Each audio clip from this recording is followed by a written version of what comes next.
Hi, my name is Jen Rulon, and you may know me as Coach Jen.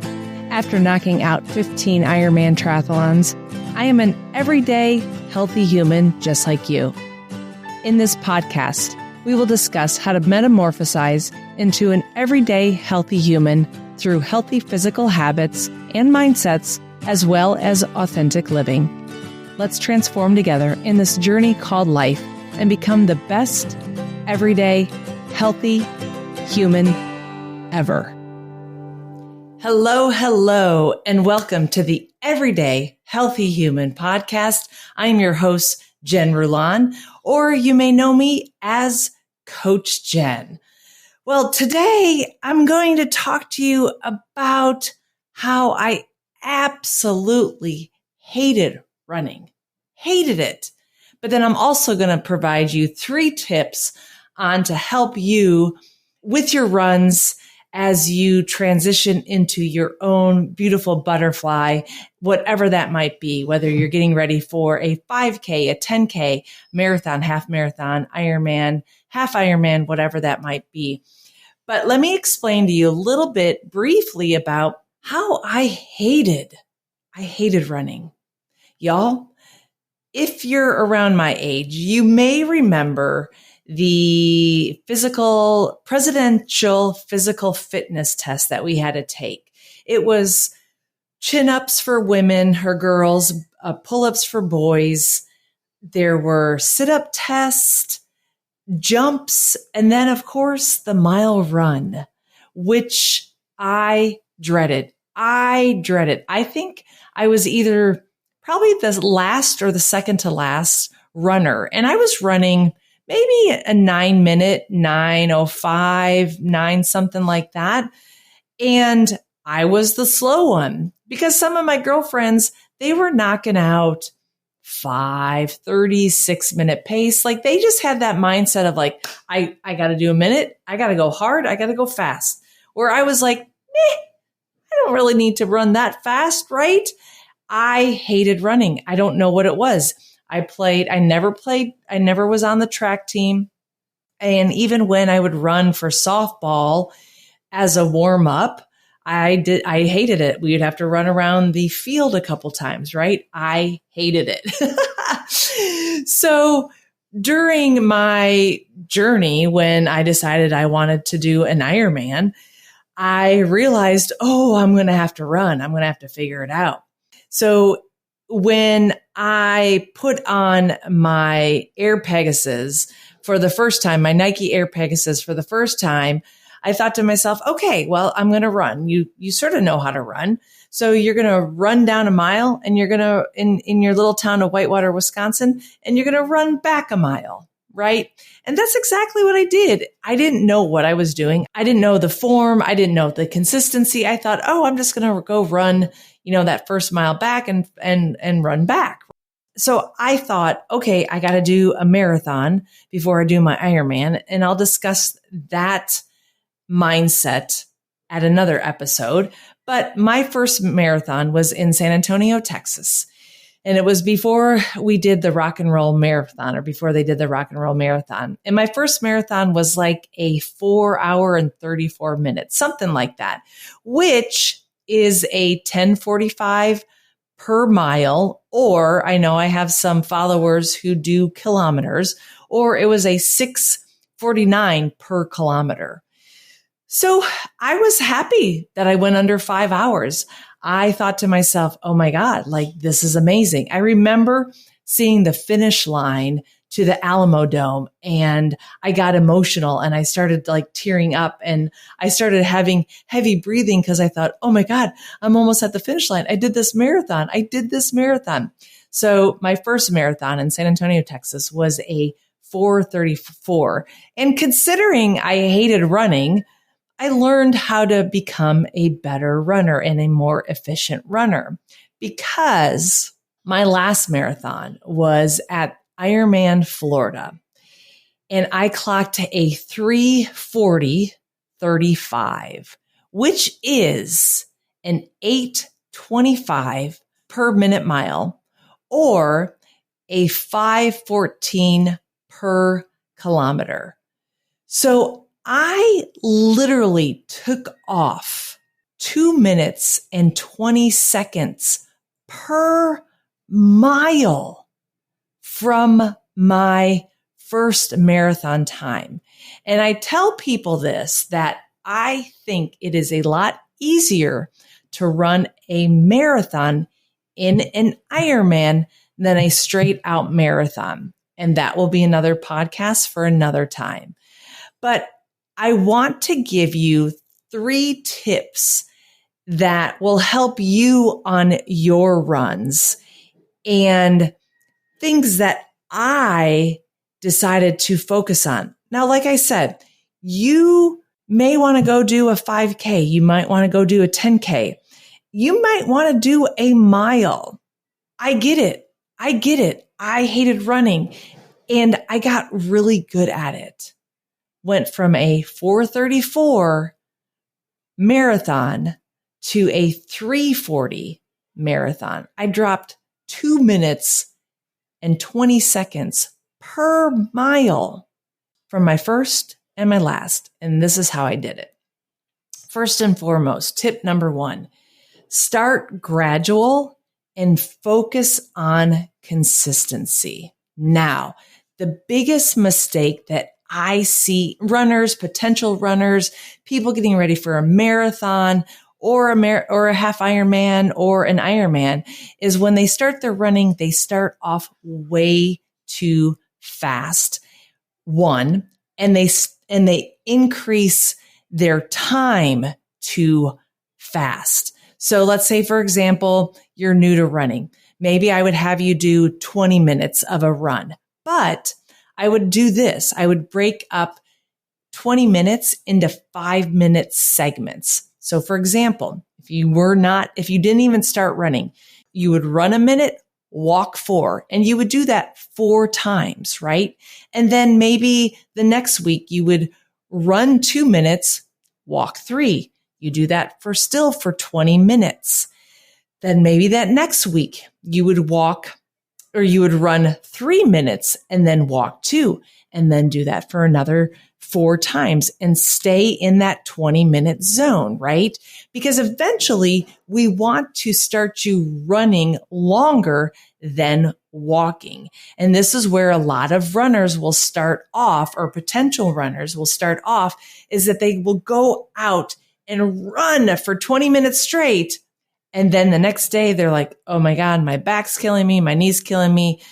Everything hurts. And then they don't finish, they don't accomplish what they want to accomplish, right?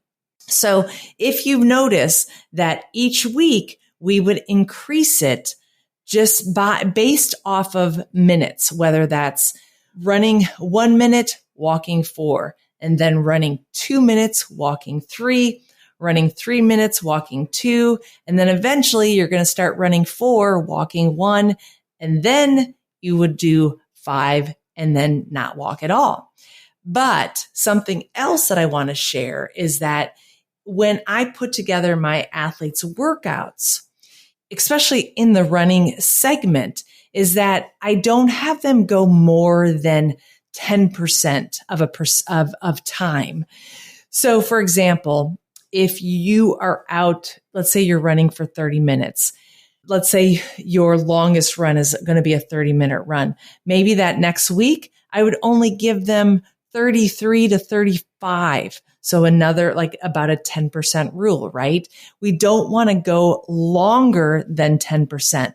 Now, I am going a little bit longer if you want to be really detailed about this, but I am having you guys go a little bit longer with my athletes. So I try to give them that, I still maintain that 10% rule. Then what happens is that every time 3 weeks goes up and then I drop them. So they have a little bit of recovery as well. So tip number 1, start gradually and focus on consistency. Tip number 2, pay attention to proper form and technique. And this is where my aha moment came in for me. And I learned about the pose method of running. And this is where when athletes jump on board with me, I will say, all right, Send me a video, a horizontal video of you running. I want you to run back, down, and back, and I got to see your feet and your heels. So the biggest tip that I could give you about pose methods running is go online, go check out the YouTube videos of pose method running, grab books, see what Dr. Romanoff talks about. There are so many people out there that still teach pose method running. I teach pose method running still to this day. Granted, I'm in Costa Rica, so it's a little bit harder to go do events, which I have done events down here in Costa Rica. But the biggest tip that I could give you about pose method running is your alignment is your ears, your shoulder, your hip, and your feet are all aligned, right? The knees are slightly bent.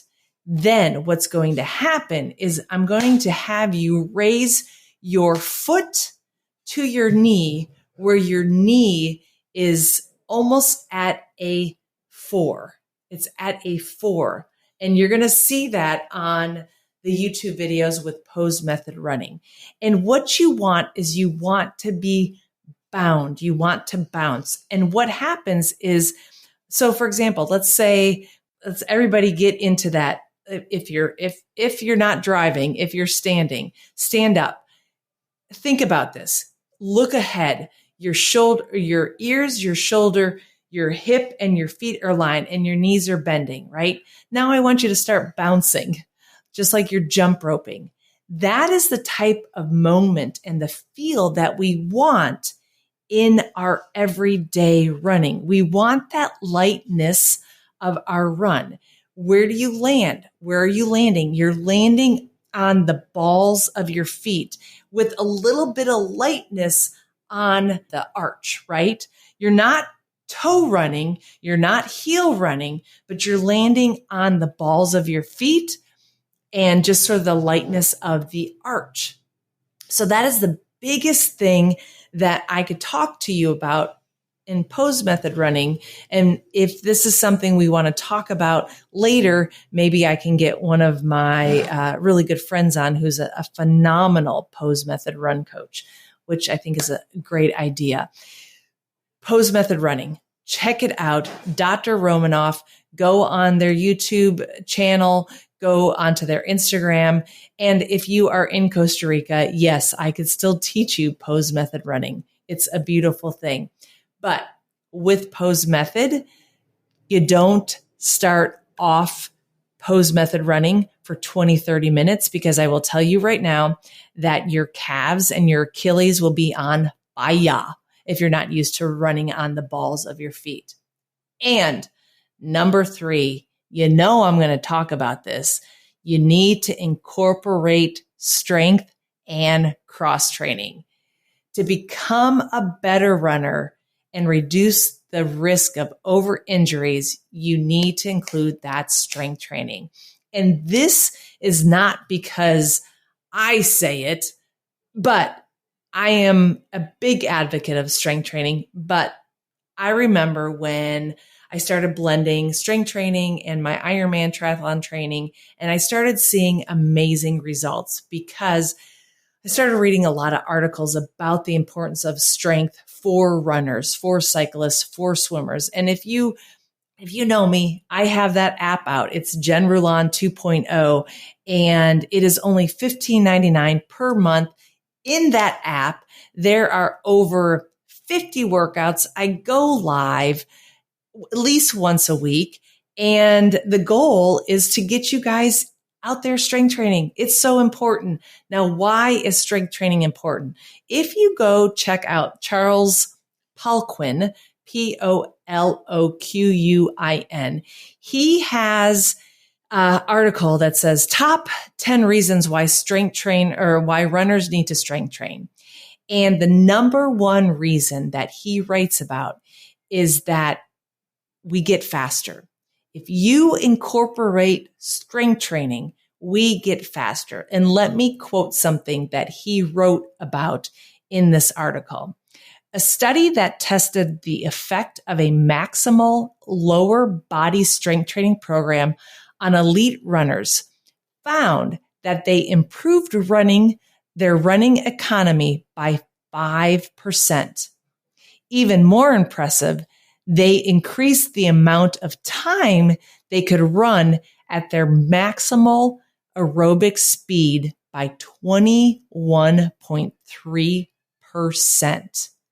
That study is powerful. And you may ask, well, what is running economy, or what we call RE? Go back to the pose method running. That is running economy. Running efficiency is so crucial to have, because if you have crappy form, just like the swim, just like your bike, or bad form on your bike, bad form in your swim, you're not going to have an efficient swim. You're not going to have that efficient bike, and you're not going to have an efficient run. So the three things going back that I see really help runners become a better runner, from going to hate running to becoming a 15-time Ironman triathlete. You start gradual and you focus on consistency. You pay attention to your proper form and your technique, whether that's pose method running or any other type of running efficiency out there. Find something that works for you. Last but not least, incorporate strength training and cross training, because that played a huge role in my world. Now, I will tell you, if you runners, and this is a whole other podcast that I'm going to have to bring somebody on about this, but runners, you will not get bulky like Arnold if you're adding strength training to your world. I promise you, you won't, because the body, basic exercise physiology, your body will not bulk up like Arnold or like a sprinter, right? I mean, prime example, look at Usain Bolt, tall, lean, not huge muscular, right? But he has muscle. I can guarantee you that guy strength trained back in his prime because he needed to, right? You're not going to be like those big, strong, heavy lifters because 1, you're not doing the power. 2, you're probably not eating a ton. 3, you might not be taking any enhancements either, right? Twice a week, at least that's what I look at. All right, y'all. I am off my soapbox. Once again, those 3 tips: start gradual, 10% rule, pay attention to proper form, pose method running, and incorporate strength. And if you don't know where to go for the strength, you could go to my app, Jen Rulon 2.0. The first 7 days are free. And then after that, it's $15.99. Or if you want to sign up for a whole year, I believe I dropped it down to $125 for the year.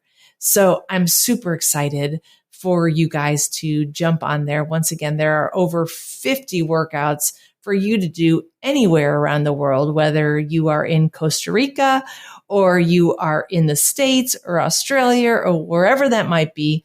And guess what? There's a ton of body weight workouts for you to do in the comfort of your own home.